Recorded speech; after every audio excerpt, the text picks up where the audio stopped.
because you experience more stress on some days. When a person experiences stress, their attention gets refreshed and they lose the sense of their own body. So, have you ever experienced that when you hit a kind of numbness, you had that feeling of being stuck, that heaviness of impossibility, and at that moment, you didn't see what was happening around you, you didn't hear what was going on, all your sensations, all your attention. It was there and you didn't feel it, and you didn't even feel your own body.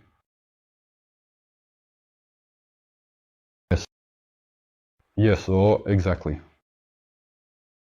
So in order to feel your body, you can touch yourself.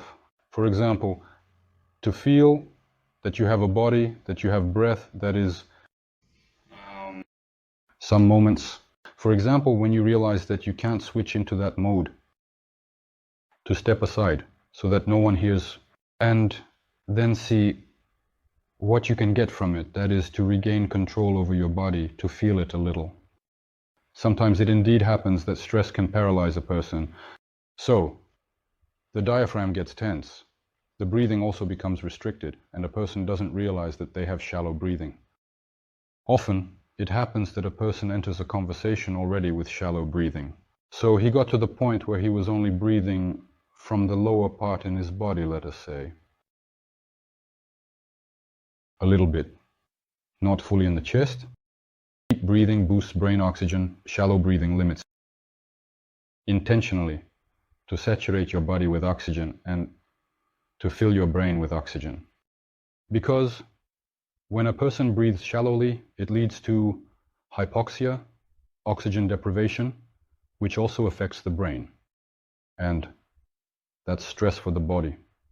And the brain doesn't have time to form thoughts because enough oxygen.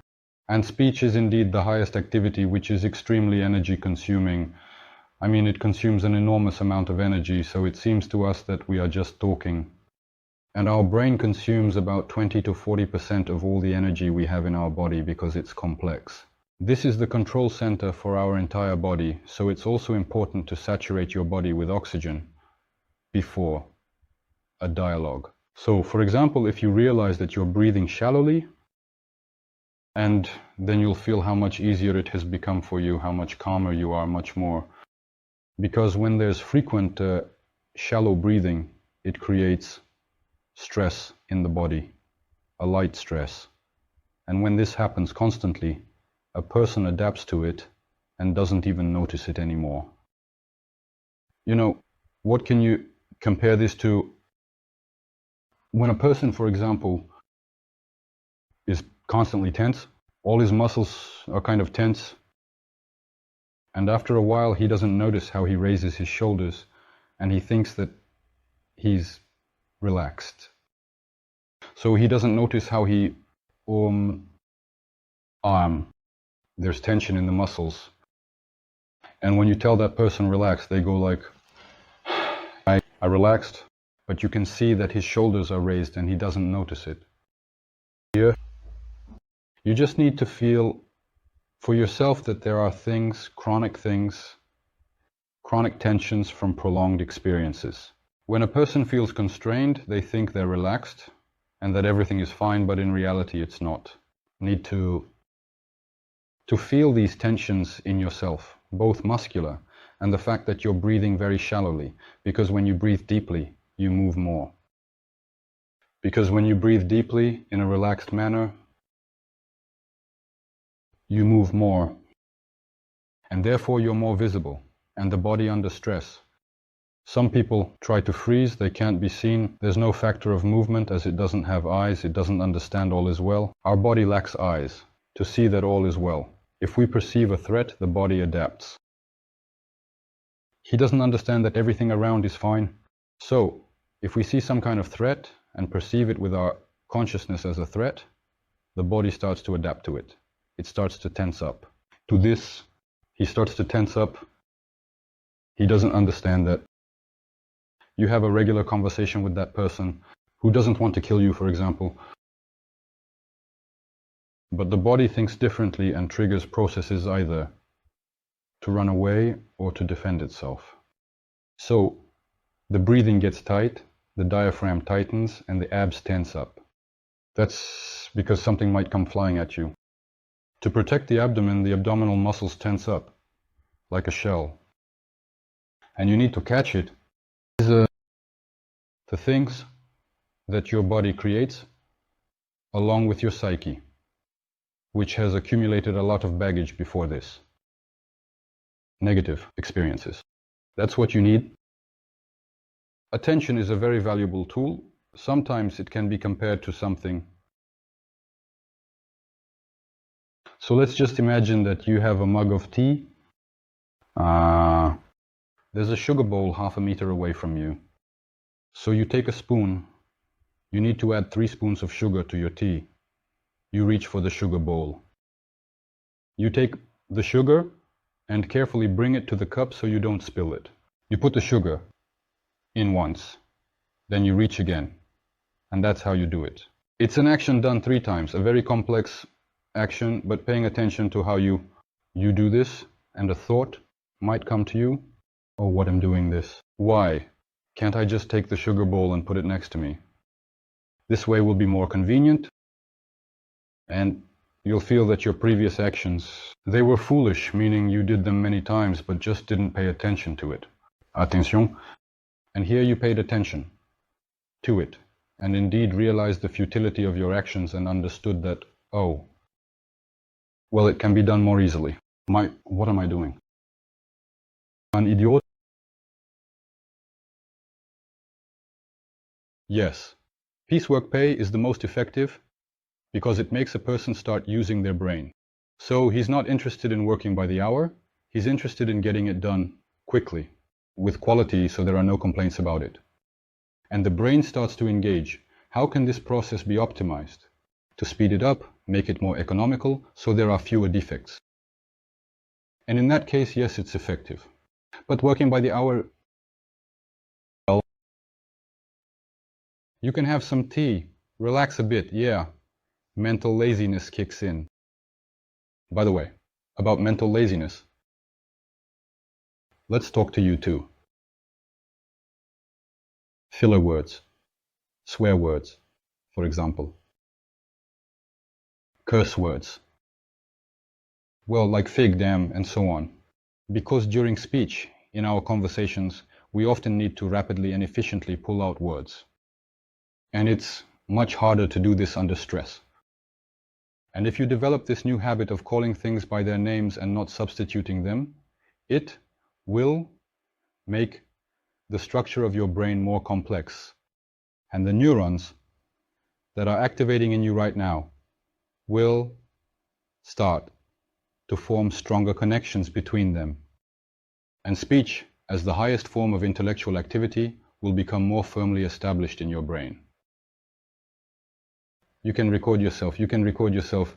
Sometimes I record myself. I don't think I used a single filler word. I didn't. The speech was like that of a university lecturer, and then I catch myself using a filler word. 2 fillers? I don't remember saying that, I just don't remember, they kind of slip out on their own. You can, like, how is that even possible? Waiting for Bolte, see him. So you record yourself, listen to it, and sometimes you just pay attention to it. So sometimes you point it to your brain not to do it this way, it doesn't suit you, and that you really shouldn't do it this way. You're not okay with that, and the brain will start to disconnect those connections after a while. It's just working with attention. So it's an advanced course. It usually goes already. Not focusing on speech therapy, but rather it's about working with memory. With great vision and intelligence. So this is already like the basic level, this is it. And memory. It's memory. And the speech apparatus, all of it. And the construction of event streams, management, and focusing attention on such as intention. When it comes to speech, that's all later. But as a rule, people often come to this feeling on their own. So that's until all of this can be done on your own. Just give me the advanced course. What's so difficult about it? You can explain it in 10 minutes, or you might not be able to explain it even in 5 sessions. It's when you describe their sensations. Sometimes it's really hard for them to describe it because the goal of the program is to give a person thinking, for the person to feel the thinking of a person who has never stuttered. So, what happens in the mind at the level of feelings and sensations for someone who has never stuttered to understand the new norm? This is the goal of the advanced course. Well, but before these skills, people often kind of come to it on their own at the level of just sensations. So they work on the basics, and based on that foundation, they reach this point on their own. Yeah, it's like, you find yourself in the woods and you see a bear, and you realize that in front of that bear you can't do anything, but then you're given a gun. And with the gun, it gets a bit more interesting. Let's see, bear. It gets a bit more interesting. Come on, bear. Somehow calmer, that is, you don't go with bare hands. When there is understanding, awareness, and also specific tools, that is, it is also important to understand this thing, to write it down. Maybe even on the wall. A tool is something you use constantly, not just something that sits on the shelf. The tools that are given to you at a basic level are what should be used constantly. It's not something yearly remembered, used.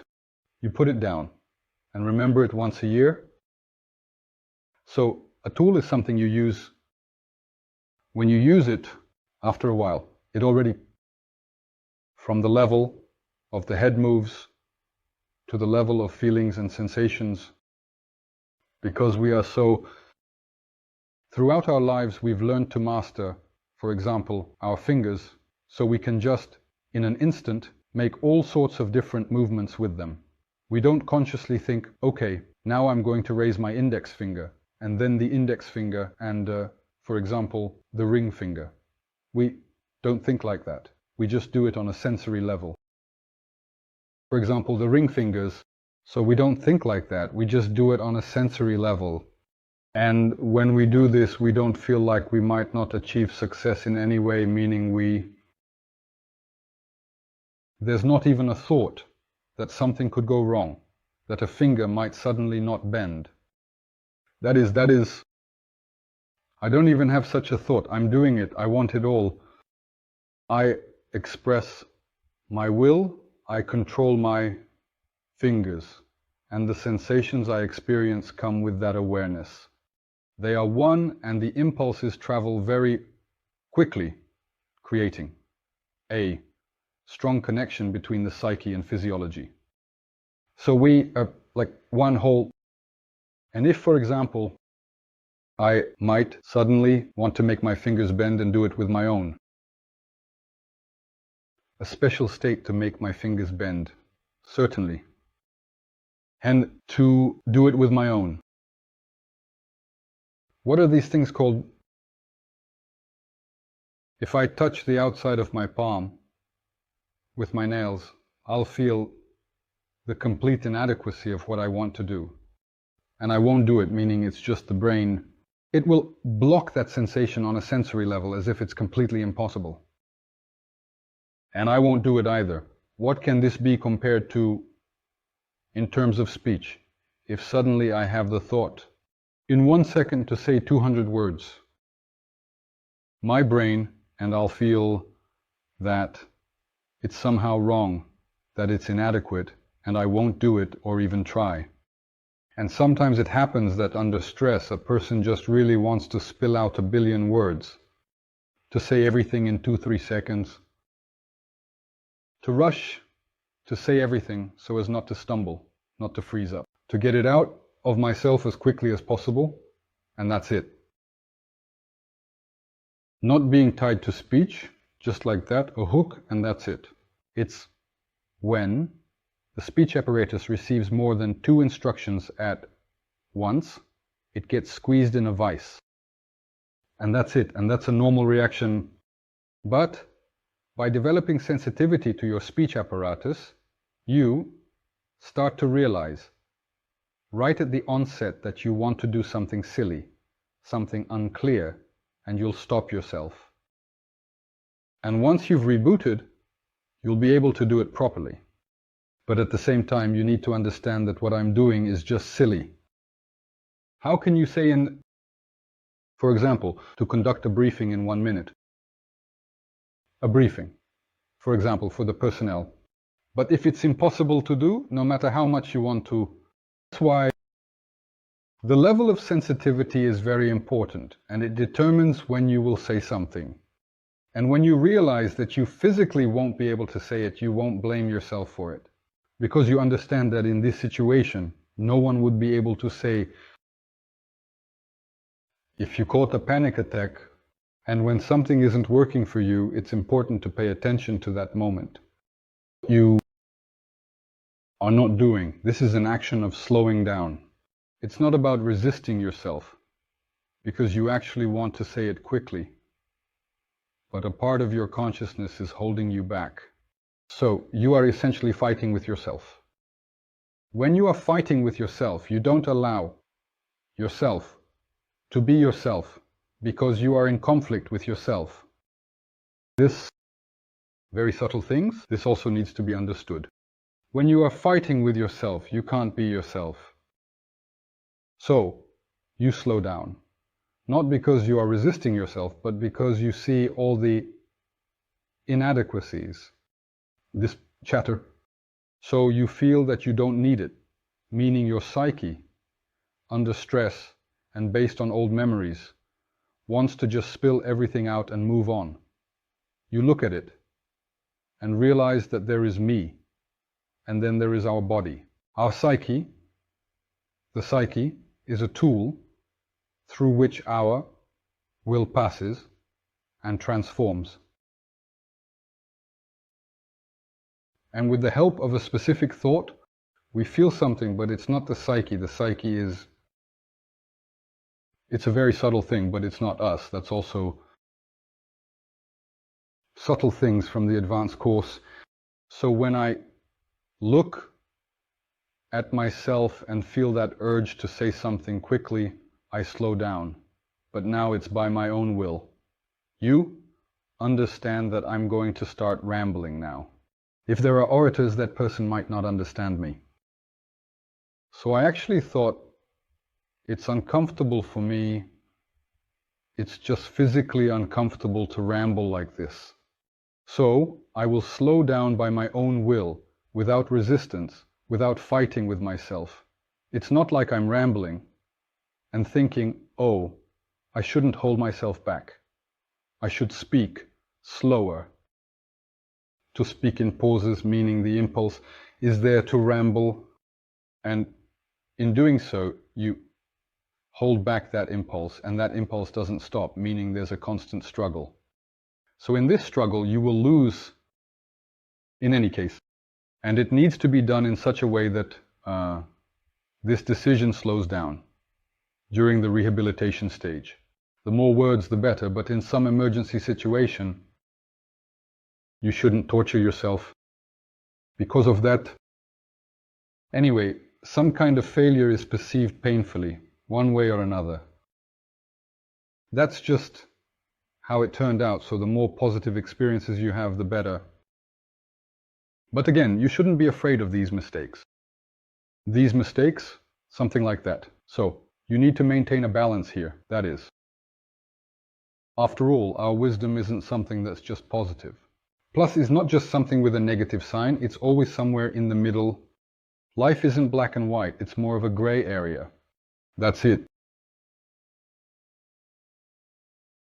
This is also a very important topic, as the attitude towards people and worldview is also a crucial component.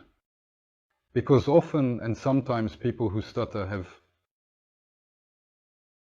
the socialization didn't go very well. A lot of psychological trauma has accumulated.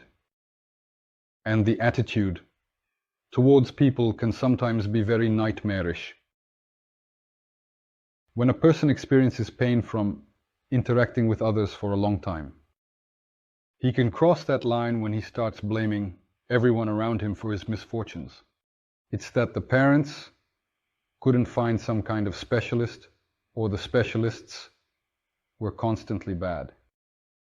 Or medicine. In our country, things are terrible, and there's nothing that can be done about it, and here I am suffering.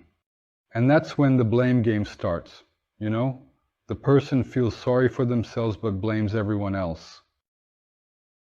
And it becomes chronic for him, so I feel sorry for myself and I blame everyone around me. Right, now it's happening. Breakthrough methods, development of the psychotherapeutic block. I'm just giving you a little piece of it. It's currently being tested. It's being developed. Here, he will either be included in the method, after a while either it will be, or we will redirect people to the specialist with whom we are currently undergoing training. So on this topic, because it's a very big topic, it's about breaking down the psyche into pieces, into parts. These are big topics, really big topics.